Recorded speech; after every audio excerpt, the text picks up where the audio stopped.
আমাদের এতিম বানায় ফেলছে, আমরা কোথায় থাকবো? আমার বাবাটা কিভাবে নিষ্ঠুরভাবে আঘাত করছে, পাথর দিয়ে কিভাবে মারছে, কিভাবে রাস্তায় ফেলে মারছে। পুরনো ঢাকায় যে ঘটনাটি ঘটে গেছে, যে ছেলেটি মারা গেছে বরঞ্চ তার সাথে হয়তো যুবদলের সম্পর্ক আছে, কিন্তু যে খুন করছে বা যে হত্যা করছে তাকে তো অন্য জায়গা থেকে, আমরা যেটা খবর পেয়েছি, অন্য জায়গা থেকে নিয়ে আসা হয়েছে। তাকে ধরা হচ্ছে না, ধরা হলো অন্যদেরকে অ্যারেস্ট করা হলো, তাকে ধরা হচ্ছে না, কি তাকে আসামিও পর্যন্ত বোধহয় করা হয়নি এখন পর্যন্ত। কেন হয়নি, কেন ধরা হচ্ছে না? আমাদের পক্ষ থেকে তো একবারও বলা হয়নি যে চাঁদা নিলে পুরস্কার, ধরা পড়লে বহিষ্কার, ভাইরাল হলে গ্রেফতার। কি ভেবেছেন বাংলাদেশের মানুষ বোকা? আজকে আমাদেরকে জিম্মি করে ফেলছে। দল এই খুনের দায় দায়িত্ব গ্রহণ করবে না।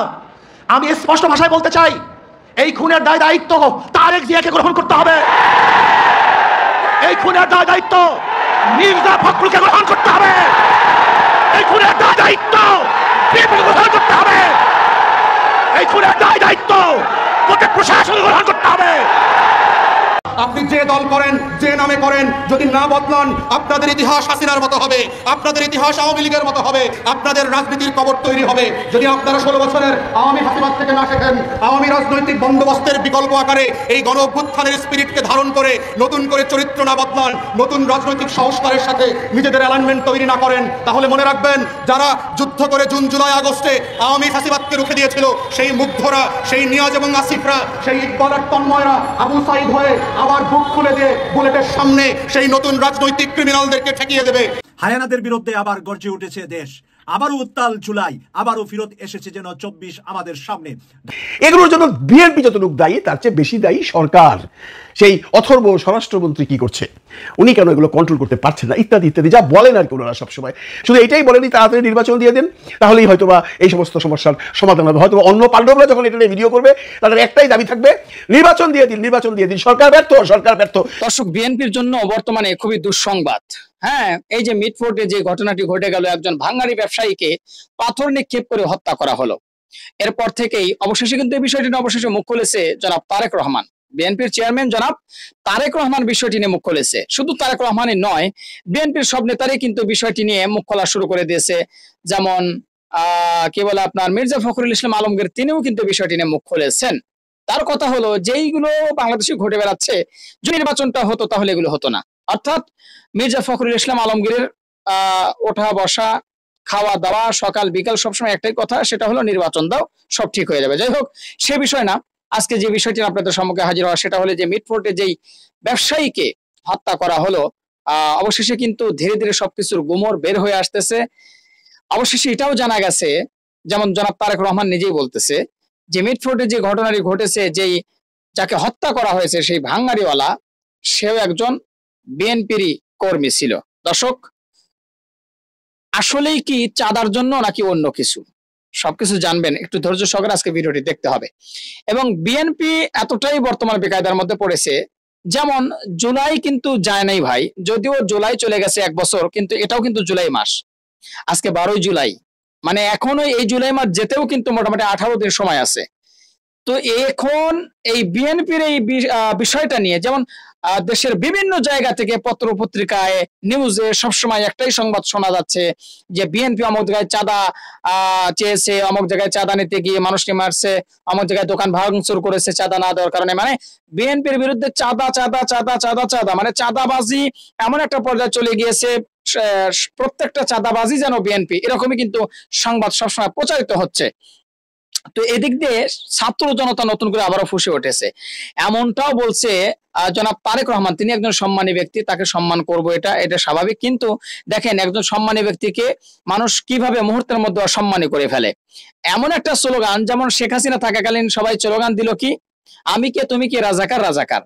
এখন আবার এই বিএনপির বিরুদ্ধে স্লোগান দিচ্ছে যে চালের উপরে কাউয়া, তারেক রহমানের সাউয়া, নাউজুবিল্লাহ। দেখেন, এই যে একটা খারাপ ভাষায় স্লোগানটা দিচ্ছে, তারেক রহমান তো একজন সম্মানী ব্যক্তি, কিন্তু তাকে নিয়ে যে এই অসম্মানজনক একটা স্লোগান দিচ্ছে, এটা কেন হলো ভাই বলেন তো? তারেক রহমান সেই লন্ডনে বসে আছে, সে যদি দেশে থাকতো, দেশে থেকে যদি সে তাদের নেতাকর্মী বা তাদের সহকর্মী যারা রয়েছে, দলের কর্মী যারা রয়েছে, তাদের যদি ঠিকঠাক ভাবে পরিচালনা করতো, আমার বিশ্বাস যে একজন কর্মী হিসাবে এত বড় সাহস পেত না দেশের ভিতরে একজন মানুষকে হত্যা করবে, খুন করবে, এরকম সাহস পেত না। কিন্তু এই সাহসটা পাচ্ছে কেন? তাদের লিডার সে অনেক দূর বসে আছে, ওখান থেকে লিডার মানে কিভাবে দল চালাবে, কিভাবে কি করবে, আগামী নির্বাচনের জন্য প্রস্তুতি নেবে, এটা শিখিয়ে দিচ্ছে, তারা এভাবে করছে। লিডার না থাকার কারণেই কিন্তু এই দুর্ঘটনাগুলো ঘটতেছে। এখন লিডার যদি দেশে আসে, তারেক রহমানের নামে তো কোনো মামলা নেই, তাহলে সে কেন দেশে আসে না, এটাও কিন্তু দাবি উঠেছে। তো যাই হোক, আসলে আমি কথা বাড়াবো না, কথা বাড়াইতে গেলে অনেক কথাই মনে পড়ে যাবে। মূলত আমি কয়েকজনের বক্তব্য আজকে আপনাদের সাথে শেয়ার করব। যেমন সৈয়দ ফয়জুল করিম সাহেব, চরমনায় নায়েবে আমির, এই যে বিএনপি কে নিয়ে কিন্তু তিনি ইতিমধ্যেই প্রত্যেকটা সমাবেশ, গণসমাবেশ বা মিছিল, মিটিং, প্রত্যেকটা আলোচনা সবাই কিন্তু তিনি বিএনপির বিরুদ্ধে ইতিমধ্যে কথা বলে যাচ্ছে। তো ইতিমধ্যে যে ইস্যুটা ঘটে গেল, এই ভাঙারি কাণ্ড, এই বিষয়টি কিন্তু তিনি কড়া ভাষায় বক্তব্য দিয়েছে। তারপরে সৈয়দ মাসুক সাহেবের বক্তব্যটি আজকে আপনাদের সাথে শেয়ার করব। তারপরে ব্যারিস্টার ফুয়াদ সাহেবের কিছু বক্তব্য আপনাদের সাথে শেয়ার করব। সর্বশেষ কি বলে আপনার তারেক রহমানের বক্তব্যটি আপনাদের সাথে শেয়ার করব। তো সবাইকে বলবো একটু ধৈর্য সহকারে দেখতে থাকুন। চলুন সর্বপ্রথম আমরা মুফতি ফয়জুল করিম সাহেবের চরমনায়ের বক্তব্যটি শুনে আসি। চাঁদা নিলে পুরস্কার, ধরা পড়লে বহিষ্কার, ভাইরাল হলে গ্রেফতার। কি ভেবেছেন বাংলাদেশের মানুষ বোকা? আজকে আমাদেরকে জিম্মি করে ফেলছে। দল এই খুনের দায় দায়িত্ব গ্রহণ করবে না। আমি স্পষ্ট ভাষায় বলতে চাই, এই খুনের দায় দায়িত্ব তারেক জিয়াকে গ্রহণ করতে হবে। এই খুনের দায় দায়িত্ব মির্জা ফখরুলকে গ্রহণ করতে হবে। এই খুনের দায় দায়িত্ব বিএনপি গ্রহণ করতে হবে। এই খুনের দায় দায়িত্ব প্রত্যেক প্রশাসন গ্রহণ করতে হবে। ইসলামী যুব আন্দোলন বাংলাদেশ কর্তৃক আয়োজিত আজকে সম্মেলনের সম্মানিত সভাপতি, ওলামায়ে কেরাম, সর্বস্তরের জনগণ ভাইয়েরা আমার, আজকে আমরা দুঃখিত, লজ্জিত, মর্মাহত। আজকে বাংলাদেশে যে ঘটনা ঘটতেছে, গোটা দুনিয়ার সামনে মুখ দেখাবার মতো মুখ আছে বলে আমি মনে করি না। গোটা দুনিয়ার মানুষ আমাদেরকে খুনি মনে করে। যে দৃশ্য দেখেছি মিটফোর্ডের, আমি পুরাপুরি শেষ পর্যন্ত এই ঘটনা দেখতে পারি নাই। আমি নিজেই ভয় পেয়ে গেছি। এ কেমন এক অবস্থা, কেমন এক বর্বরতা, জাহিলি যুগকেও ফেল করেছে। মানুষ এত নিষ্ঠুর কিভাবে হয়? মানুষ এইভাবে কুকুরকেও মারতে পারে না। কয়েকদিন আগে ভোলা তজিমুদ্দিনে স্বামীকে বেঁধে রেখে গণহারে তার স্ত্রীকে ধর্ষণ করেছে। বগুড়ায় মেয়ে বিবাহ দিবে না, শুধু এতটুকুর জন্য তার বাবাকে হত্যা করেছে। আজকে চাঁদা না দেওয়ার কারণে মার সামনের থেকে যুবককে তুলে এনে হত্যা করা হচ্ছে। আজকে বাংলাদেশের অবস্থাটা কি? মানুষ কেন রাজনীতি করে? রাজনীতি করা উচিত ছিল, উদ্দেশ্য ছিল মানুষকে শান্তি দেয়া, মানুষকে মুক্তি দেয়া, মানুষের নিরাপত্তা প্রদান করা, মানুষের সাহায্য সহযোগিতা করা। অথচ আমরা রাজনীতি নামে কী করতেছি? খুন, ধর্ষণ,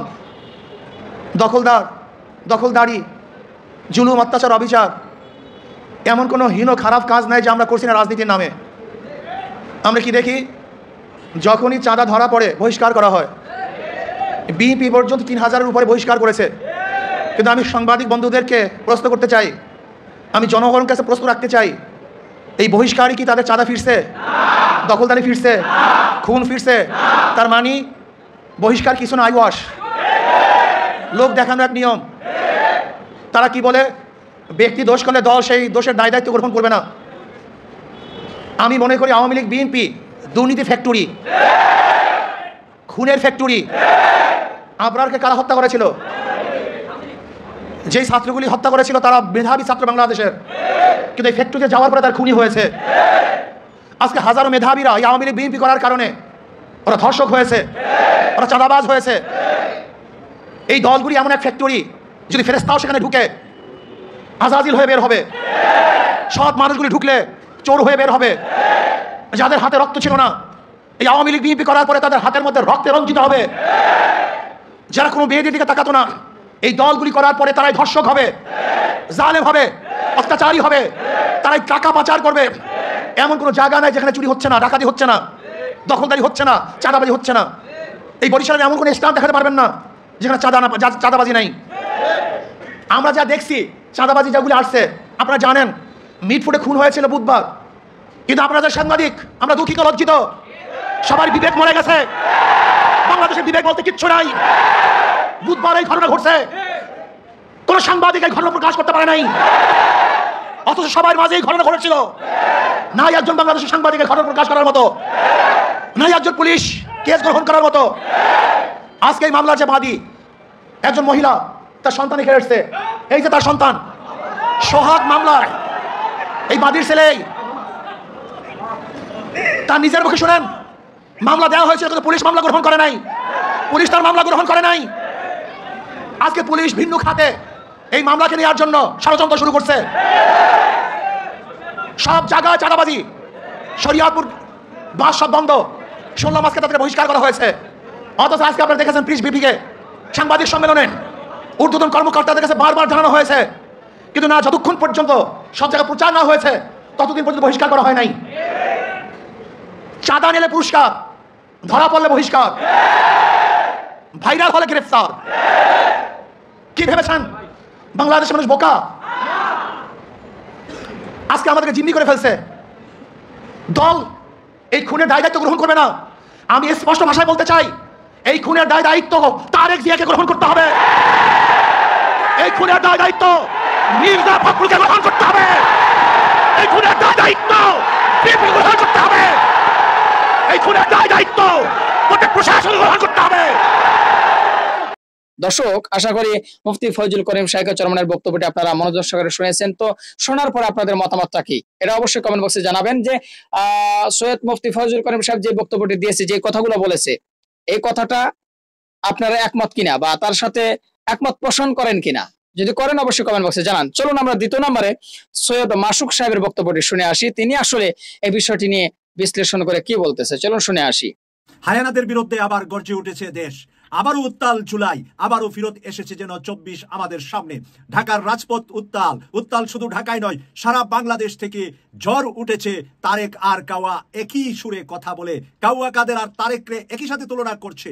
আজকে আমরা সেই মিছিলের আওয়াজ এদেশের মাটিতে শুনবো, সেটা কখনো চিন্তা করিনি, কিন্তু সেই চিন্তা আজকে বাস্তবে রূপ নিয়েছে। আপনাদেরকে কয়েকটি মিছিলের কিছু অংশ শোনাবো। জামাত ইসলামীর আমির চায়না সফর থেকে ঘোষণা দিয়েছেন উত্তাল বাংলাদেশে। উনি বলেছেন জামাতকে মাঠে নামতে, হঠাৎ বিএনপির দুঃশাসনের সামনে দাঁড়িয়ে যেতে জামাত শিবিরের নেতাকর্মীদেরকে। এই মুহূর্তে আপনাদেরকে জামাত শিবিরের ঢাকা মহানগর জামাত দক্ষিণের একটি বিক্ষোভ মিছিলের পরে বক্তব্য রাখছেন জামাতের কেন্দ্রীয় অ্যাসিস্ট্যান্ট সেক্রেটারি, ঢাকা মহানগরের প্রাক্তন আমির মাওলানা রফিকুল ইসলাম খান। তার মুখ থেকে একটু বক্তব্য আপনাদেরকে এখন তুলে ধরছি। মানুষ তো সে বাংলাদেশের নাগরিক, তার অপরাধটা কি? অপরাধ হলো তার কাছে চাঁদা চাইছে, সে চাঁদা দিতে রাজি হয় না। আচ্ছা বলেন তো, এটা কি কোনো অপরাধ? একজন নাগরিকের অধিকার, নাগরিকের অধিকার, নাগরিকদেরকে ব্যাপারে সজাগ হতে হবে।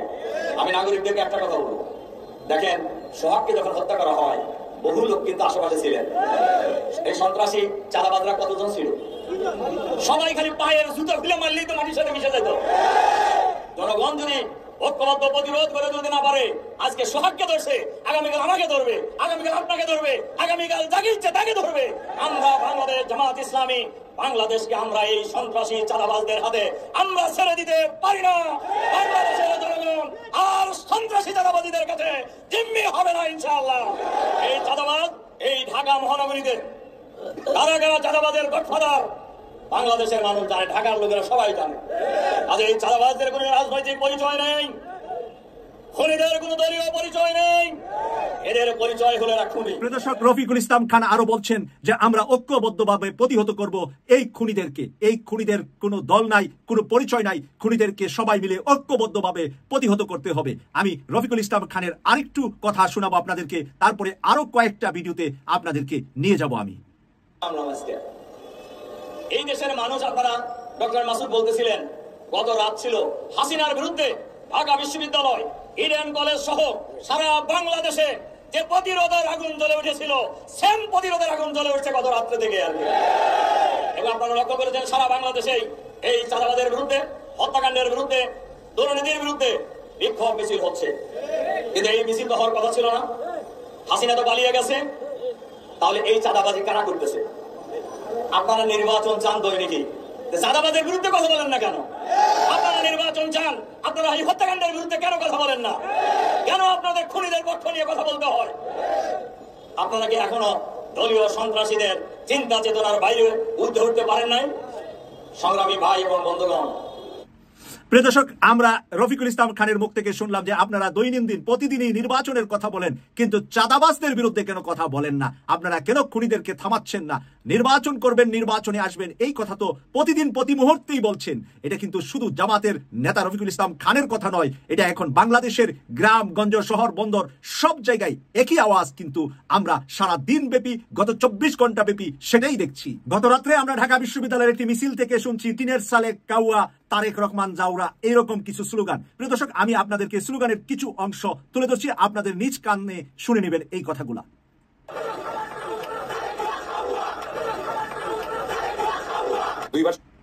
আপনারা শুনতে পাচ্ছেন যে টিনের চালে কাউয়া, তারেক জিয়া জাউরা, এরকম একটি স্লোগান। বাংলাদেশে কি আশা করা যাচ্ছে যে 11 মাস পরে তারেক রহমানের বিরুদ্ধে এরকম স্লোগান উঠবে, যখন নাকি তারেক রহমান বাংলাদেশে যাবে বলে যাওয়ার জন্য প্রস্তুতি নিচ্ছে? আমরা শুনতেছি 1 বছর যাবত তিনি বাংলাদেশে যাবেন। কখন উনি বাংলাদেশে যাবেন, কি কারণে বাংলাদেশে যাচ্ছেন না? আজকে যে গত রাত্রে যে মিছিলটা হলো তারেক রহমানকে নাম নিয়ে, এখন উনার ঢাকায় গিয়ে নামে সেই সম্বর্ধনা, সেই সম্মাননা পাওয়ার কি সম্ভাবনা আছে? নাকি এখন উনাকে বাংলাদেশের মানুষ পেলে উল্টু ঝাড়ু মিছিল করবে, উল্টু উনার বিরুদ্ধে আন্দোলনে নামবে? এই পৃথিবীর ইতিহাসে আর কোন রাজনৈতিক দল ক্ষমতায় যাওয়ার আগে সেই দলের বিরুদ্ধে স্লোগান উঠে, সেই দলের বিরুদ্ধে মানুষ আন্দোলন করে, সেই দলের বিরুদ্ধে মিছিল করে, এটা শোনা আমার কাছে মনে হচ্ছে আমার জীবনে প্রথম। এবং এই লেখাটা কিন্তু ফেসবুক সোশ্যাল মিডিয়াতে সবাই লিখতেছে যে বিএনপি ক্ষমতায় আসার আগেই তার বিরুদ্ধে এলিগেশন তৈরি হয়েছে, তার বিরুদ্ধে ক্ষমতায় না যাওয়ার জন্য তার বিরোধিতা করে তার বিরুদ্ধে আন্দোলন চলছে। এমন একটি সময়, এমন একটি ফিল, এমন একটি মাঠ বিএনপির জন্য রেডি ছিল, সেই মাঠটা কেনই বা তারা 11 মাসে এরকম খাই করে, আওয়ামী লীগের লোকজন তো প্রথম এসেই রাষ্ট্রীয় ক্ষমতায় এসেও তো প্রথম 11 মাসে এরকম করে নাই। আর বিএনপি তো রাষ্ট্রীয় ক্ষমতায় নয়, নির্বাচন আসবে, নির্বাচিত হলে সরকার গঠন করবে, তারপরে বিএনপি রাষ্ট্র ক্ষমতায় গিয়ে হাসিনার মতো যদি ওনারা 11 মাস চালা, তাহলে আমি বিশ্বাস করি না 12 মাস পার করতে পারবে। দর্শক, আমরা দেখতে দেখতে কয়েকটি ভিডিওর ভিতরে 2টি ভিডিও আপনাদের সাথে শেয়ার করে ফেললাম। এবার আমরা 3 নম্বর ভিডিও আপনাদের সাথে শেয়ার করব। ব্যারিস্টার ফুয়াদ সাহেব বিএনপি কে উদ্দেশ্য করে কড়া ভাষায় একটা বক্তব্য দিয়েছে, যেটা মুহূর্তে সোশ্যাল মিডিয়া তোলপাড় সৃষ্টি হয়েছে। তো সেই বক্তব্যের মূল কিছু অংশ আজকে আপনাদের সাথে শেয়ার করব। হ্যাঁ, তো চলুন 3 নম্বরে আমরা ব্যারিস্টার ফুয়াদ সাহেবের বক্তব্যটি শুনে আসি। আপনি যে দল করেন, যে নামে করেন, যদি না বদলান, আপনাদের ইতিহাস হাসিনার মতো হবে, আপনাদের ইতিহাস আওয়ামী লীগের মতো হবে, আপনাদের রাজনীতির কবর তৈরি হবে। যদি আপনারা 16 বছরের আওয়ামী ফাঁসিবাদ থেকে না শেখেন, আওয়ামী রাজনৈতিক বন্দোবস্তের বিকল্প আকারে এই গণ অভ্যুত্থানের স্পিরিটকে ধারণ করে নতুন করে চরিত্র না বদলান, নতুন রাজনৈতিক সংস্কারের সাথে নিজেদের অ্যালাইনমেন্ট তৈরি না করেন, তাহলে মনে রাখবেন, যারা যুদ্ধ করে জুন জুলাই আগস্টে আওয়ামী ফাঁসিবাদকে রুখে দিয়েছিল, সেই মুগ্ধরা, সেই নিয়াজ এবং আসিফরা, সেই ইকবাল আর তন্ময়রা আবু সাইদ হয়ে আবার বুক খুলে দিয়ে বুলেটের সামনে সেই নতুন রাজনৈতিক ক্রিমিনালদেরকে ঠেকিয়ে দেবে। বাংলাদেশে চাঁদাবাজি কোনো বন্ধের পরিক্রমা দেখতে পাচ্ছি না।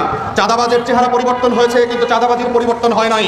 রাজনৈতিক ছত্রছায়ায় বাংলাদেশের হাট, মাঠ, ঘাট, bus stand, auto stand, tempo stand দখল করবার যে লুটপাটের রাজনীতি চলমান ছিল গত 16 বছর, আমরা দেখতে পাচ্ছি রাজনৈতিক ছত্রছায়ায়, নতুন নতুন ব্যানারের ফেস্টুনে, নতুন নতুন রাজনৈতিক দলের ছত্রছায়ায় এবং নেতাদের ছত্রছায়ায় সব জায়গা থেকে চাঁদাবাজির নতুন পরিক্রমা শুরু হয়েছে। হকার মার্কেটগুলোতে চাঁদার পরিমাণ বাড়িয়ে দেওয়া হয়েছে। গুলিস্তান থেকে শুরু করে ঢাকা শহরের 20 লক্ষ হকারদের কাছ থেকে এই নতুন রাজনৈতিক চাঁদাবাজি বন্ধ করতে হবে। আমরা বলছি, আওয়ামী বন্দোবস্তের পরিবর্তে যদি কেউ মনে করে থাকে বাংলাদেশের কোন রাজনৈতিক দলকে রেড লাইন করে দেওয়া হয়েছে, হোয়াইট চেক বুক দিয়ে দেওয়া হয়েছে যে আওয়ামী লীগ চলে গেছে বলে রাস্তাঘাট থেকে আপনারা চাঁদাবাজি করতে পারবেন, হাট ঘাট মাঠ দখল করতে পারবেন, ঘাটের ইজারা পরিবর্তন করতে পারবেন, bus stand and tempo stand থেকে ইজারা নিতে পারবেন, যেখানে যেখানে যাচ্ছে তাই করে চাঁদাবাজি করে সড়কে এবং বিভিন্ন জায়গায় পণ্যের দাম পরিবর্তন করতে পারবেন, কারওয়ান বাজার থেকে প্রতিদিন লক্ষ লক্ষ কোটি টাকা চাঁদাবাজি করতে পারবেন। আপনাদেরকে মনে করিয়ে দিতে চাচ্ছি, বাংলাদেশের 6 কোটি তরুণরা যারা আবু সাইদ এবং হয়ে ফিরে এসে বাংলাদেশে আওয়ামী ফাঁসিবাদকে রুখে দিয়েছিল, তারাও এই নতুন রাজনৈতিক ছত্রছায়ায় চাঁদাবাজ রুখে দেবে, হাট মাঠ ঘাট সকলের বন্দোবস্ত রুখে দেবে, নেট এবং ডিশের ব্যবসা রুখে দেবে, ফেরিওয়ালা এবং হকারদেরকে নিয়ে রাস্তায় রাস্তায় কোটি কোটি টাকার টেন্ডার বাণিজ্য রাজ্য রুখে দেবে, আপনাদের রাজনীতির কবর তৈরি হবে। যদি আপনারা 16 বছরের আওয়ামী ফাঁসিবাদ থেকে না শেখেন, আওয়ামী রাজনৈতিক বন্দোবস্তের বিকল্প আকারে এই গণ অভ্যুত্থানের স্পিরিটকে ধারণ করে নতুন করে চরিত্র না বদলান, নতুন রাজনৈতিক সংস্কারের সাথে নিজেদের অ্যালাইনমেন্ট তৈরি না করেন, তাহলে মনে রাখবেন যারা যুদ্ধ করে জুন জুলাই আগস্টে আওয়ামী ফাঁসিবাদকে রুখে দিয়েছিল, সেই মুগ্ধরা, সেই নিয়াজ এবং আসিফরা, সেই ইকবালের তন্ময়রা আবু সাইদ হয়ে আবার বুক খুলে দিয়ে বুলেটের সামনে সেই নতুন রাজনৈতিক ক্রিমিনালদেরকে ঠেকিয়ে দেবে। বাংলাদেশে 6 কোটি তরুণের নতুন যে রাজনৈতিক বন্দোবস্তের আকাঙ্ক্ষা স্বপ্ন তৈরি হয়েছে, এই আকাঙ্ক্ষার সাথে আমরা কোনোভাবে বেইমানি করতে দেব না, এই স্বপ্নের সাথে গদ্দারি করতে দেব না। আপনি যে দল করেন, যে নামে করেন, যদি না বদলান আপনাদের ইতিহাস হাসিনার মতো হবে, আপনাদের ইতিহাস আওয়ামী লীগের মতো হবে।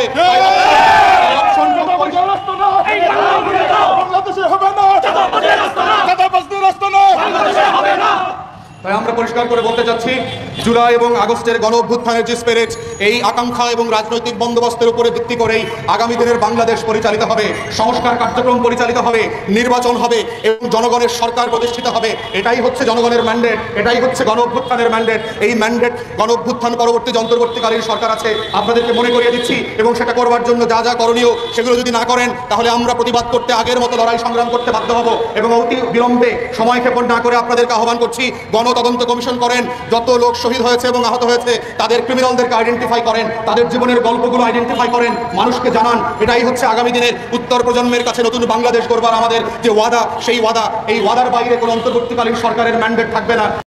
দর্শক, আশা করি আপনারা ব্যারিস্টার ফয়সাল সাহেবের বক্তব্যটি আপনারা শুনলেন। এবার আমরা কিন্তু তারেক রহমানের বক্তব্যটি শুনবো। যখন বিএনপির বিরুদ্ধে এরকম সবাই শুরু করে দিয়েছে, একের পর এক বিএনপিকে মনে করেন যে মানে এক কথা বলতে গেলে এখন ব্যাপার যতগুলো মানুষ আছে দেশের ভিতরে সবাই বিএনপি বিরোধী, এমনটাই কিন্তু পরিস্থিতি হয়ে গিয়েছে এই ভাঙ্গারির ব্যবসায়ীকে হত্যার বিষয়টি নিয়ে। হ্যাঁ, তো চলুন জনাব তারেক রহমানের বিষয়টি নিয়ে মুখ খুললেন এবং কি বললেন চলুন শুনে আসি। পুরনো ঢাকায় যে ঘটনাটি ঘটে গেছে, যে ছেলেটি মারা গেছে বরঞ্চ তার সাথে হয়তো যুবদলের সম্পর্ক আছে, কিন্তু যে খুন করছে বা যে হত্যা করছে তাকে তো অন্য জায়গা থেকে, আমরা যেটা খবর পেয়েছি, অন্য জায়গা থেকে নিয়ে আসা হয়েছে, তাকে ধরা হচ্ছে না। ধরা হলো, অন্যদেরকে অ্যারেস্ট করা হলো, তাকে ধরা হচ্ছে না, কি তাকে আসামিও পর্যন্ত বোধহয় করা হয়নি এখন পর্যন্ত। কেন হয়নি, কেন ধরা হচ্ছে না? আমাদের পক্ষ থেকে তো একবারও বলা হয়নি যে তমুককে ধরা যাবে না, অমুককে ধরা যাবে, একবারও তো এই কথাটি বলা হয়নি। আমরা বরাবর বলে দিচ্ছি, একটু আগে যেটি আপনাদের সামনে বলেছি, বরাবর আমরা বলেছি অন্যায়কারী আইনের দৃষ্টিতে তার বিচার হবে। দলের সাথে তার কি সম্পর্ক, কিচ্ছু যায় আসে না তাকে দল কোনো রকম প্রশ্রয় দিবে না। কেউ যদি কোনো অন্যায় করে থাকে তাহলে প্রশাসন ধরছে না কেন তাকে? আমাদের এখানে রিজভী আহমেদ সাহেব পরিষ্কার বলেছেন, দলীয় অবস্থান থেকে আমাদের যা যা করা প্রয়োজন আমরা প্রত্যেকটি যেটি জেনেছি, তদন্তের পরে যাদের যাদের সম্পর্কে প্রমাণিত হয়েছে অভিযোগ, আমরা আমাদের দলীয় অবস্থান থেকে তাদের বিরুদ্ধে ব্যবস্থা গ্রহণ করেছি। আইন শৃঙ্খলা বাহিনী কেন তাহলে বসে আছেন? আইন শৃঙ্খলা বাহিনীকে চালায় কে? বিএনপি চালায় না, চালাচ্ছে তো সরকার। তাহলে সরকার কেন ব্যবস্থা নিচ্ছে না তাদের বিরুদ্ধে? সেটি দলেরই হোক বা সেটি অন্য কোনো লোকই হোক, কেন ব্যবস্থা নিচ্ছে না? দর্শক, জনাব তারেক রহমানের কথাগুলো শুনলেন। লন্ডন থেকে তিনি এই কথাগুলো কিন্তু বলেছেন জাতির উদ্দেশ্যে বা বাংলাদেশের সকল বিএনপি কর্মীর উদ্দেশ্যে। হ্যাঁ, এর আগেই তিনি আসলে বিএনপি কর্মীদেরকে সাবধান করেছিল, সতর্ক করেছিল, এটা কিন্তু তিনি বুঝাইতে চেয়েছেন। তো যাই হোক, আপনাদের মতামত জানাবেন। সর্বশেষ একটি ভিডিও আপনাদের সাথে শেয়ার করব, স্বপন চৌধুরী, হ্যাঁ, তিনি এই বিষয়টি নিয়ে কি বলতেছে, তারপরে কিন্তু আজকের ভিডিওটি শেষ করে দেবো। চলুন সর্বশেষ ভিডিওটি দেখে আসি।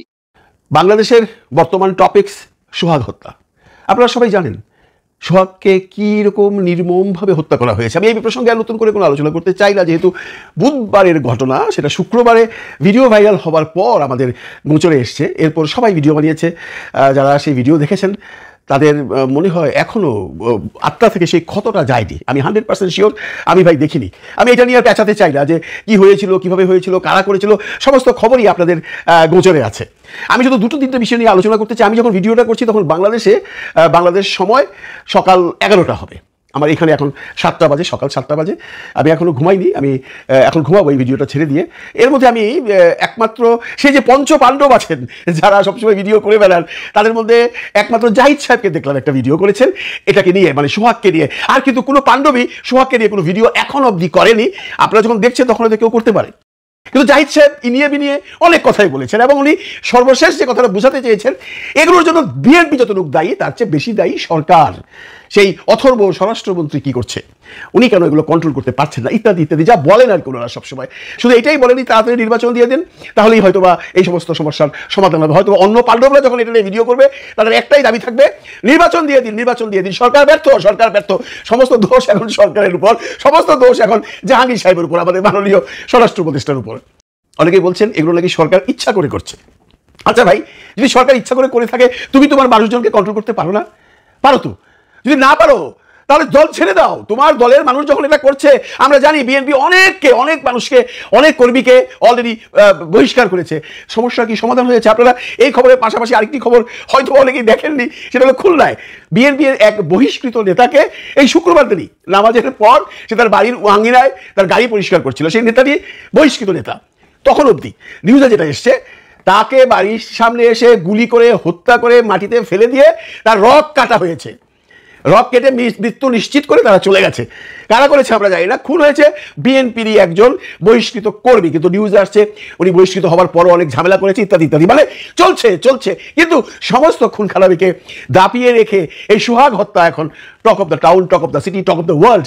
যে সমস্ত জায়গায় বাঙালিরা আছেন তারা সবাই এগুলো দেখছেন, কারণ ভার্চুয়াল মিডিয়ার যুগ, সবার হাতে হাতে আছে। আমাকে নিউ ইয়র্ক থেকে ফোন করেছে, আমাকে লন্ডন থেকে ফোন করেছে, বলছে ভাই কি অবস্থা দেখেছেন? আমি কিন্তু তখন অলরেডি দেখেছি, আমি কালকে সারাদিনই দেখেছি, সবার ভিডিও দেখেছি, কিন্তু সেই পঞ্চপাণ্ডবের কোনো ভিডিও পাইনি। কিন্তু ভিডিও করার এক মুহূর্তে আমি যাই হিসেবে ভিডিওটা পেয়েছি, যিনি ওই যে বললাম উনি সরকারকে দোষ দিয়েছেন, উনি নিয়ে অনেক কথা বলছেন। আমি ওনাকে অনুরোধ করবো আপনি দয়া করে গিয়ে আপনার কন্টেন্টের নিচে কমেন্টসগুলো দেখুন, মানুষ আপনাকে কীভাবে গালাগালি করছে।